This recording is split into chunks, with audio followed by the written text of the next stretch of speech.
ఈ దేశంలో బడ్జెట్లు వస్తూనే ఉంటాయి, కానీ కొందరి జీవితాలు మాత్రం మారవు. ఈ వీడియో చివరి వరకు చూస్తేనే మీకు అర్థమవుతుంది. రైతులు, వాన కోసం ఎదురు చూస్తున్న రైతు, పంటకు గిట్టుబాటు ధర రాని రైతు, అప్పుల మధ్య నలిగిపోతున్న రైతు. ఇప్పుడు కూడా బడ్జెట్ వచ్చింది, కానీ రైతు పొలంలో మాత్రం భరోసా పుట్టలేదు. యువత, స్టూడెంట్స్ చదువులు పూర్తి చేసి ఎదురు చూస్తున్నాం, కానీ ఉద్యోగాలు లేవు, రావు. స్కిల్స్ నేర్చుకోమంటారు, కానీ అవకాశాలు మాత్రం చాలా దూరంగా ఉంటాయి.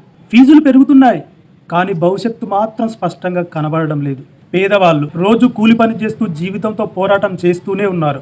ధరలు పెరుగుతూనే ఉన్నాయి, ఆదాయం మాత్రం అలాగే ఉంది. బడ్జెట్ పేపర్లలో సంఖ్యలు, అంకెలు పెరుగుతాయి, కానీ పేదవాళ్ళ జీవితాల్లో మాత్రం బాధలు తగ్గవు. మిడిల్ క్లాస్ జీతం వస్తుంది, కానీ అది ఈఎంఐలకే సరిపోతుంది. ట్యాక్స్ కడతారు, ధరలు భరిస్తారు, కానీ వీళ్ళకి ఊరట మాత్రం రాదు. మౌనంగా అన్ని కష్టాలు భరించుకుంటూ బ్రతికే వర్గం సమాజంలో ఏదైనా ఉంది అంటే ఆ వర్గం మిడిల్ క్లాసే. రిచ్ పీపుల్ కార్పొరేట్ రంగం, పెట్టుబడులు, ప్రాజెక్టులు, లాభాలు, లగ్జరీ లైఫ్. వీళ్ళకి బడ్జెట్ ఒక సువర్ణ అవకాశం.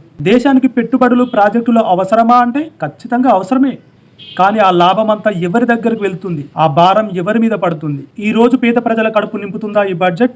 ఈ రోజు ఒక మధ్యతరగతి వ్యక్తి భయాన్ని పోగొడుతుందా ఈ బడ్జెట్? విద్య, ఆరోగ్యం, నాణ్యమైన విద్య ఖరీదైపోయింది, మంచి వైద్యం ఇంకా ఖరీదైపోయింది. బడ్జెట్ మాటల్లో ప్రాధాన్యం ఉంది, కానీ అది సామాన్యుడి చేతికి అందుతుందా? వస్తువుల ధరలు, నిత్యావసరాల ధరలు పెరుగుతూనే ఉన్నాయి, అయినా భరిస్తున్నాం, ట్యాక్సులు కడుతూనే ఉన్నాం. బడ్జెట్లు మారుతున్నాయి, కానీ సామాన్యుల జీవితాలు మాత్రం మారడం లేదు. ఫైనల్ గా యూనియన్ బడ్జెట్ 2026 ఎలా ఉంది? ఈ బడ్జెట్ దేశాన్ని నడిపించే విధంగా ఉంది, కానీ సామాన్యుల బాధలను మాత్రం తాకలేకపోయింది. ఈ వీడియోని ప్రతి ఒక్కరికి షేర్ చేయండి, నచ్చితే లైక్ చేయండి. ఇలాంటి వీడియోస్ కోసం మన ఛానల్ ని సబ్స్క్రైబ్ చేసుకోండి.